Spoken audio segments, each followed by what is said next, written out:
Mateo Rojas solo anhelaba terminar su turno sin contratiempos, pero Sofía de la Torre, la anfitriona de la fiesta, lo vio cerca del piano de cola y decidió convertirlo en su función privada de crueldad. No tenía idea de que estaba desafiando a un maestro en silencio. El sonido de las risas provenía del grupo de Sofía. Ella caminaba por el salón con una copa de champaña en la mano. Sus ojos encontraron a Mateo, que simplemente pulía la base de una escultura. Se acercó, dejando que la copa se resbalara de sus dedos. La bebida helada salpicó su uniforme. «Oh, qué torpe soy», dijo, sin una pizca de remordimiento. Sus amigos se rieron. Mateo tomó un paño para limpiar el suelo, sin decir una palabra. Fue entonces cuando Sofía notó hacia dónde miraba. El magnífico piano en el centro del escenario. Una sonrisa venenosa brotó en sus labios. Lo señaló. «Miren todos. Creo que tenemos un artista oculto entre el personal de limpieza». El salón quedó en silencio. Todas las miradas se volvieron hacia Mateo. Sofía alzó la voz para que todos la oyeran. «Oye, tú, el de la limpieza, ¿sabes tocar?» Ella rió. «Te lo pondré fácil. Toca ese piano ahora, frente a todo el mundo, y te daré un premio. Toca ese piano, y me tendrás como tu esposa». La humillación estaba sellada. Las carcajadas resonaron en el ambiente. El gerente del evento, al fondo, sudaba frío. El verdadero pianista, el maestro Armando Castillo, estaba atascado en el tráfico. El evento estaba a un paso del desastre. Vio a un guardia de seguridad empezar a moverse en dirección a Mateo para acabar con la escena. Pero Mateo no retrocedió. Caminó con pasos firmes y silenciosos hasta el escenario. El guardia se detuvo, confundido. Mateo se sentó en el banco de terciopelo. Sus manos, encallecidas por el trabajo, se cernieron sobre las teclas de marfil. Entonces tocó. No fue una canción. Fue una cascada de notas, un arpegio poderoso y complejo que ascendió por el aire como un trueno. El sonido era perfecto, cristalino, imposible. Las risas murieron, las conversaciones se detuvieron, la sonrisa de Sofía se congeló en su rostro. El silencio en el salón era total, roto solo por la nota que aún vibraba en el aire. Pero aquello era solo el comienzo. El silencio que siguió a esa cascada de notas era pesado, cargado de asombro. Mateo permaneció inmóvil por un instante, dejando que el sonido muriera en el aire.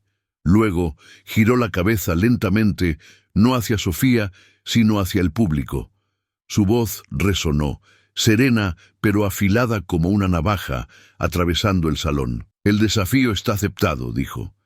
Y entonces sus ojos finalmente se encontraron con los de ella. «Pero renuncio a la recompensa. No tiene valor para mí». La afrenta fue directa, pública. Sofía sintió que la sangre le subía al rostro. Una furia helada la paralizó por un segundo. ¿Cómo se atrevía? Un empleado de limpieza, delante de todos sus invitados. Abrió la boca para ordenar a los guardias que lo sacaran de allí, pero la reacción del público la detuvo. Nadie se reía ya. Los murmullos ahora eran de curiosidad, de duda. «¿Quién es él?», susurró una mujer. «¿Oíste eso?», dijo otro. La humillación que ella planeó se estaba volviendo en su contra. Retroceder ahora sería una confesión de derrota. El gerente del evento, al ver la escena, tomó una decisión arriesgada. Aquello era mejor que un silencio incómodo. Era un espectáculo. Se acercó al guardia y con un gesto rápido le ordenó que retrocediera. Necesitaba ganar tiempo hasta que llegara el maestro Castillo. Con un sutil asentimiento de cabeza hacia Mateo en el escenario, le dio su permiso silencioso. «Continúa». Mateo entendió. Se volvió de nuevo hacia el piano, sus hombros relajándose. Ya no era un limpiador acorralado, era un artista en su escenario, y entonces la verdadera música comenzó. Sus manos se movieron con una intimidad que solo años de dedicación podrían forjar. No era una pieza de exhibición barata, era una composición profunda que comenzaba con una melodía triste, casi un lamento. Contaba una historia de soledad, de días grises y noches largas. El público lo sintió. Cada nota parecía tocar un recuerdo olvidado, un dolor particular. Los celulares que se habían alzado para grabar la humillación ahora grababan el arte. Los meseros dejaron de servir. Las conversaciones cesaron por completo. El único sonido en el opulento salón era el piano. La melodía entonces comenzó a cambiar. La tristeza dio paso a la esperanza. Las notas se volvieron más rápidas, más fuertes. Una corriente de desafío comenzó a crecer, transformando el lamento en un himno de resiliencia. Era la historia de alguien que había sido golpeado, pero se negaba a quedarse en el suelo. En ese preciso momento, el maestro Armando Castillo entró en el salón.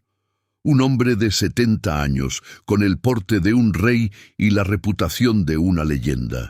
Estaba irritado por el retraso, listo para reprender al gerente. Pero la música lo detuvo. Se quedó helado en la entrada, su rostro transitando de la irritación a la confusión, y de la confusión al más puro asombro. No veía quién tocaba, solo oía. Y lo que oía era genialidad. La técnica era impecable, pero era el alma, la emoción cruda en aquellas notas lo que lo paralizó. Empezó a caminar lentamente hacia adentro, como si entrara en un templo sagrado. El gerente corrió hacia él, susurrando una disculpa. Castillo lo silenció con un gesto, sus ojos fijos en el escenario. «¿Quién?», susurró, con la voz entrecortada. «¿Quién es este hombre?». La validación final. La palabra de un dios de la música sellando el talento de Mateo. La música alcanzó su clímax. Una explosión de notas poderosas, una declaración de fuerza y dignidad que hizo vibrar todo el salón. Y luego, el silencio. La nota final flotó en el aire durante 5 segundos eternos. Nadie respiraba. Y entonces, una sola persona aplaudió. Fue la chispa. El salón estalló en una ovación de pie. No eran aplausos educados, era un rugido. Un agradecimiento, una catarsis colectiva. La gente silbaba, gritaba «¡Bravo!». Mateo permaneció sentado, con la cabeza gacha, respirando hondo. El maestro Castillo no aplaudió.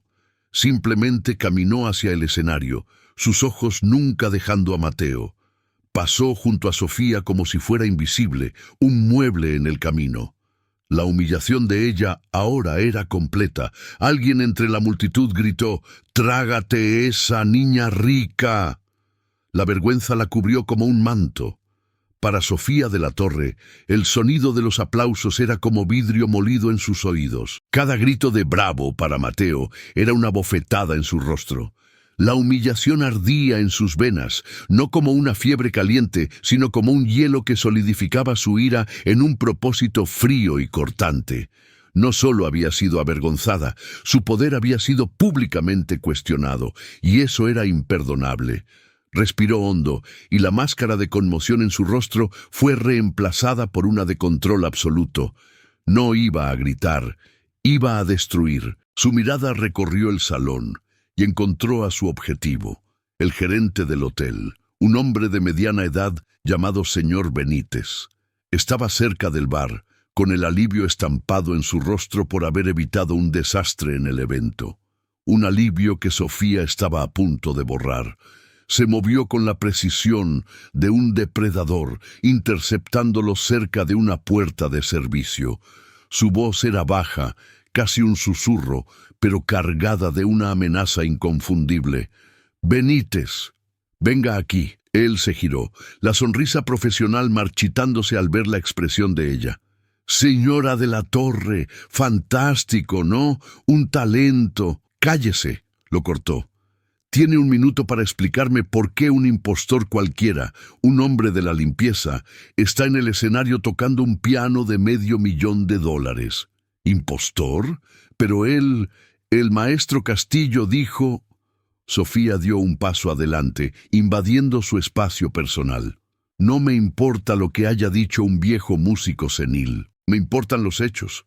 Ese hombre no es el artista contratado, se infiltró en mi evento, está tocando una propiedad privada y extremadamente cara. Usted, Benítez, es el responsable de la seguridad de este establecimiento y ha fallado. Cada palabra era una aguja. Mi familia representa el 30% de los ingresos anuales de esta cadena de hoteles. Quiere que llame a su jefe ahora y le explique cómo permite que estafadores de smoking barato usen mi evento como escenario. El sudor comenzó a brotar en la frente de Benítez. Miró hacia el escenario, donde Mateo ahora conversaba humildemente con el maestro. El público todavía estaba eufórico, pero aquí, en este rincón, la realidad era otra. El poder de Sofía era un veneno que ya corría por sus venas. ¿Qué quiere que haga? Tartamudeó. Va a llamar a sus guardias de seguridad, ordenó, con los ojos fijos en los de él.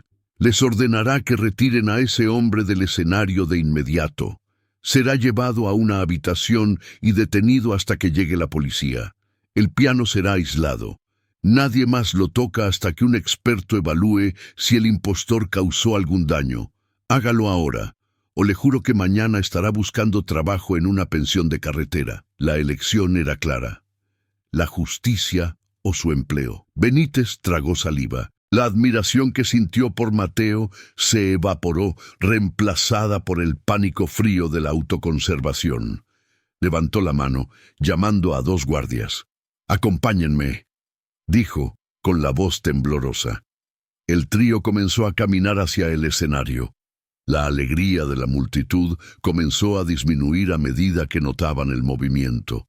Los susurros recomenzaron, pero esta vez eran de confusión y sospecha. ¿Por qué los guardias se dirigían hacia el nuevo héroe de la noche? La victoria de Mateo, tan gloriosa momentos atrás, estaba a punto de serle arrebatada. El maestro Castillo se interpuso entre Mateo y los guardias que se acercaban. «¿Qué significa esto?», gruñó, pero Mateo apenas lo oyó. Su mirada se posó en sus propias manos, todavía descansando sobre las teclas blancas y negras. Manos que conocían el peso de los cubos y la textura de los productos de limpieza. Manos que también conocían el lenguaje del alma. Por un instante, el salón de lujo desapareció. La luz se volvió cálida y dorada. Era un niño de nuevo, de unos 10 años, sentado en un taburete desvencijado frente a un piano vertical, viejo y arañado. La habitación era pequeña, humilde.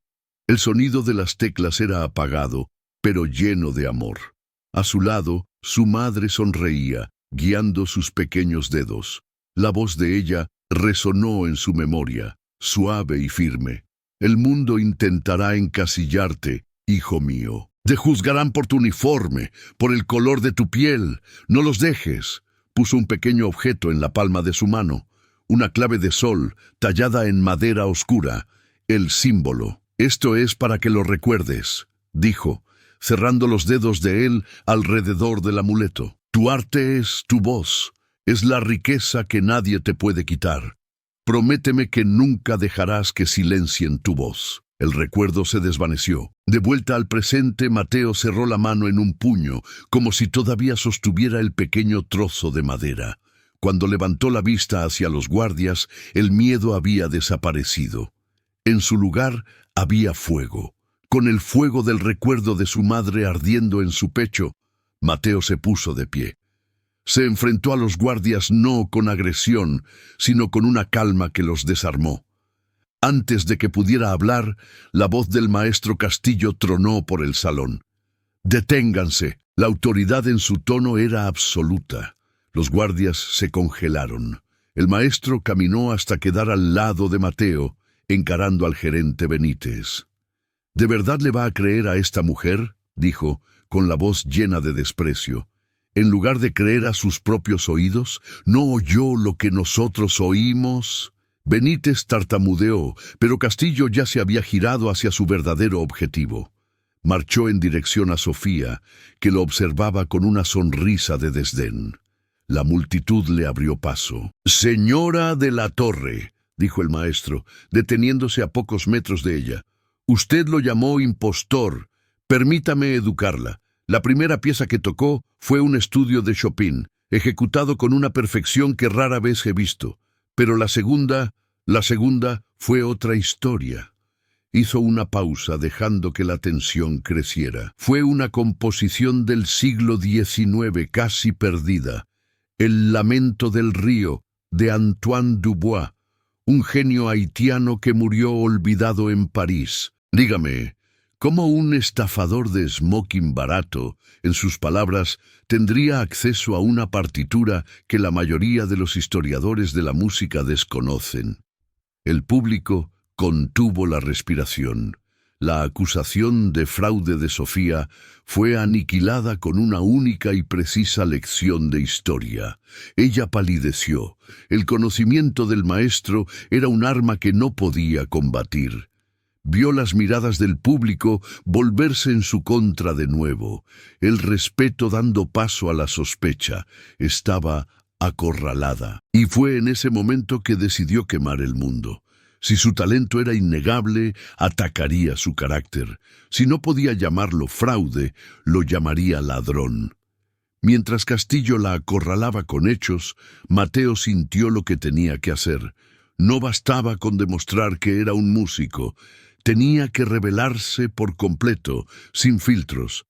Se sentó al piano de nuevo, preparándose para su última jugada, su prueba final. Sofía soltó un grito agudo que silenció el salón. «Un truco, eso es, un truco para distraernos». Se llevó las manos al cuello, el rostro contorsionado por el pánico y la furia. mi collar de esmeraldas, no está aquí». Disparó un dedo tembloroso y acusador en dirección a Mateo.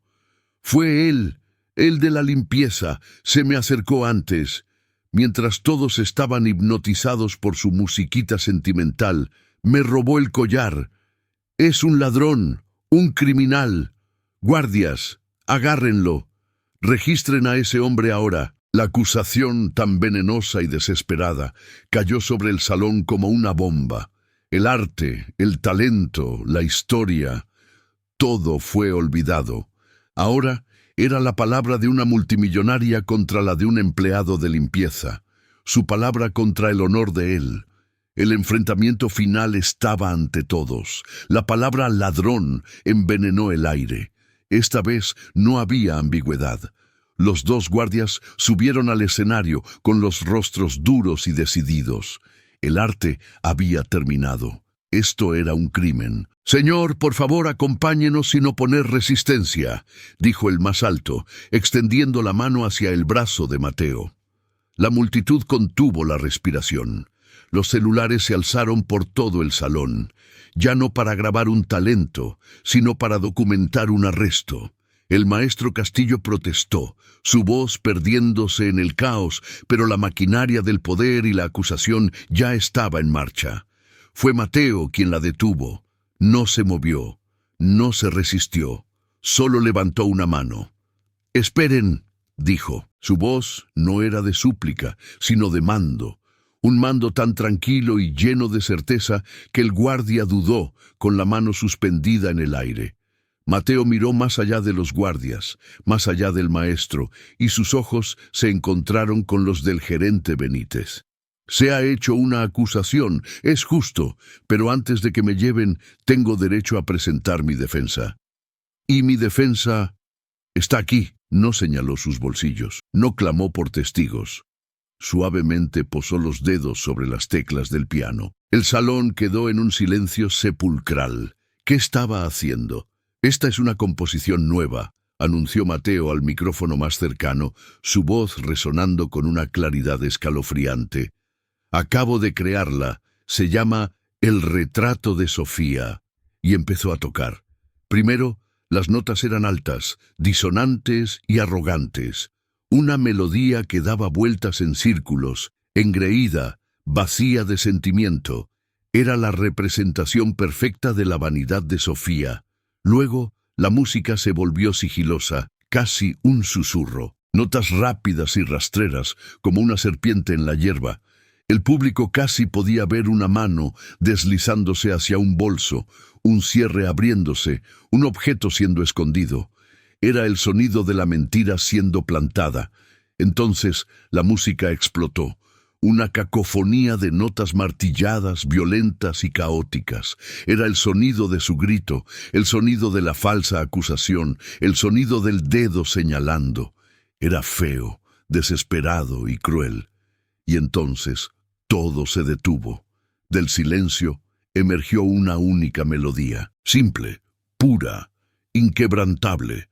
Era una melodía de verdad, de dignidad que no podía ser manchada. Era la voz de Mateo, respondiendo al caos con una belleza limpia e incuestionable. Mientras sonaba la melodía de la verdad, el maestro Castillo, entendiendo lo que Mateo estaba haciendo, caminó lentamente hasta la mesa donde estaba Sofía. Allí, olvidado en la prisa de su actuación teatral, estaba su pequeño y carísimo bolso de noche. No lo tocó, simplemente lo señaló. Sofía gritó: «¡No te atrevas! ¡Aléjate de mis cosas!». Pero era demasiado tarde. Todos los ojos siguieron el dedo del maestro. El cierre del bolso estaba entreabierto, y desde dentro, brillando bajo la luz de los candelabros, un hilo de oro y el brillo inconfundible de grandes esmeraldas. El collar estaba allí. Un suspiro colectivo recorrió el salón. La prueba no estaba solo en la música. Estaba allí para que todos la vieran. Fue él. Él lo puso ahí. Es un truco de magia, intentó argumentar Sofía, presa del pánico. Pero nadie le creyó. La música de Mateo no solo había contado la historia, había revelado su alma. Y la visión de la joya en su propio bolso era la firma al final de la confesión. Las mentiras desesperadas de Sofía se evaporaron en el aire. Nadie se movió para ayudarla. El público, que minutos antes era un conjunto de individuos, ahora se había convertido en una única entidad, un tribunal, y su veredicto era unánime. Un murmullo bajo y furioso comenzó a extenderse por el salón, el sonido de cientos de personas dándose cuenta de la profundidad de la maldad que habían presenciado. El silencio atónito dio paso a una ola de desprecio. Los celulares que antes grababan un crimen, ahora grababan a la criminal. El gerente, el señor Benítez, se puso blanco como el papel. Vio su carrera pasar ante sus ojos. Había sido el instrumento de la injusticia de Sofía. Para salvarse, necesitaba convertirse en el instrumento de la justicia. Marchó hasta Sofía, su postura ya no la de un sirviente, sino la de un acusador. «Señora de la Torre», dijo, con la voz lo suficientemente alta para que todos la oyeran. «Usted ha hecho deliberadamente una acusación falsa en este establecimiento. Ha intentado incriminar a un hombre inocente». Se giró hacia los guardias en el escenario. «La amenaza ha terminado. Dejen al señor Mateo en paz». Pero la multitud no estaba satisfecha. «Eso no es suficiente», gritó un hombre desde el fondo. «Ella es la ladrona. Le robó su dignidad». El sentimiento se extendió como la pólvora. «¡Policía! ¡Llamen a la policía para ella!». En ese preciso momento, como si fueran convocados por la voluntad colectiva, 2 policías entraron en el salón, llamados minutos antes bajo la falsa premisa del robo. Se dirigieron al gerente esperando encontrar a un sospechoso detenido. «¿Dónde está el ladrón?», preguntó uno de los oficiales. El señor Benítez, sin dudarlo, señaló directamente a Sofía. «La ladrona es esa mujer de allí, oficial. Intento de fraude, calumnia, difamación. Lo que necesite. Tenemos más de 200 testimonios y la prueba material está en su bolso». Los policías se miraron y caminaron firmemente hacia Sofía. La realidad se derrumbó sobre ella. El poder de su apellido, el escudo de su dinero, todo se desvaneció. «No pueden hacer esto», gritó, con la voz estridente de pánico. «¿Saben quién soy? Los voy a demandar a todos. Voy a comprar esta ciudad y a despedirlos a todos». Sus amenazas eran vacías. Para los policías, ella era solo otra ciudadana en crisis. «Señora, por favor, mantenga la calma. Necesitamos que nos acompañe para levantar el acta», dijo el oficial con una calma profesional que era más humillante que cualquier grito. Cuando la tomaron de los brazos para escoltarla fuera, el público explotó. La represa de ira e indignación se rompió en una ola de catarsis. La gente abucheó, rió. Aplaudieron no su arresto, sino la restauración del orden, de la decencia. La sanción pública fue brutal. Las cámaras parpadeaban en su rostro mientras se la llevaban, luchando y gritando, despojada de toda su arrogancia, reducida a una criminal común. Desde el escenario, Mateo observaba la escena. A su lado, el maestro Castillo le puso una mano firme en el hombro. El ruido, la ira, la justicia, todo parecía distante. Se había hecho justicia, pero la historia de Mateo apenas comenzaba. Cuando las puertas del salón se cerraron, llevándose a Sofía y el caos con ellas, un nuevo tipo de silencio se apoderó del ambiente. No era un silencio de tensión o asombro, sino de profunda reflexión. 200 personas miraban al hombre en el escenario, pero ya no veían a un limpiador, veían a un gigante. Su música no solo había expuesto a una mentirosa, había revelado la verdad en cada uno de ellos, obligándolos a confrontar sus propios prejuicios. El maestro Castillo apretó el hombro de Mateo, volviéndolo hacia él. Los ojos del viejo maestro estaban llorosos. «Mateo», comenzó, con la voz embargada de emoción, «esta noche no solo tocaste un piano, tocaste el alma de todos en esta sala. Nos recordaste que el arte más puro a menudo proviene de los lugares más inesperados. El mundo de la música no solo te necesita, tiene la obligación de celebrarte». A continuación, el gerente, el señor Benítez, subió los escalones del escenario. Su rostro estaba marcado por la vergüenza. Se detuvo frente a Mateo e hizo algo que sorprendió a todos. Se inclinó en un profundo gesto de respeto y remordimiento. «Señor Mateo», dijo con la voz firme pero humilde, «no existen excusas para mi cobardía.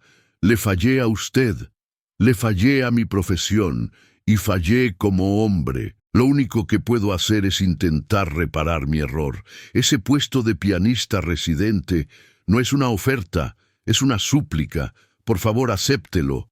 Honre este lugar con su talento». Antes de que Mateo pudiera responder, el público comenzó a moverse. No con la euforia de antes, sino con una reverencia solemne. Uno a uno, los invitados se acercaron al escenario. Un banquero de renombre le extendió la mano. «Su música fue extraordinaria, mi amigo». Una dama elegante con lágrimas en los ojos simplemente dijo, «Gracias». No querían fotos. Querían estrechar la mano del hombre que los había transformado esa noche. Cada apretón de manos, cada mirada de admiración, era un ladrillo reconstruyendo la dignidad que el mundo había intentado negarle durante tanto tiempo. Mateo, con la cabeza en alto, los aceptó a todos, uno por uno. Un año después, las luces del Palacio de Bellas Artes se atenúan. El silencio del público es reverente. Un único haz de luz ilumina el magnífico piano de cola en el centro del escenario. Mateo camina hacia la luz, no con el uniforme de un limpiador, sino con la elegancia de un concertista en un smoking perfectamente entallado. El aplauso que lo recibe es un trueno, una ola de amor y respeto de un teatro lleno. Se sienta y, antes de tocar, saca del bolsillo un pequeño objeto de madera oscura y lo coloca sobre el piano. La clave de sol de su madre. Un recordatorio de su voz, de su promesa. El sonido áspero de platos chocando. La luz es fluorescente, despiadada. En una fonda de carretera, una mesera limpia una mesa pegajosa. Su uniforme está manchado, su rostro demacrado. Un cliente le chasquea los dedos. «Oye, la orden. No tengo toda la noche». La mesera se gira. Es Sofía.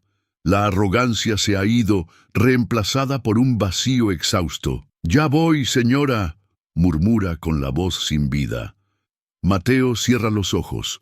Sus manos encuentran las teclas. Y la música que toca no es de dolor ni de furia, sino de pura alegría, el sonido de la libertad, el sonido de un alma que finalmente encontró su escenario. La cámara se enfoca en la pequeña clave de sol de madera, brillando bajo la luz del reflector, el testigo silencioso de una justicia poética.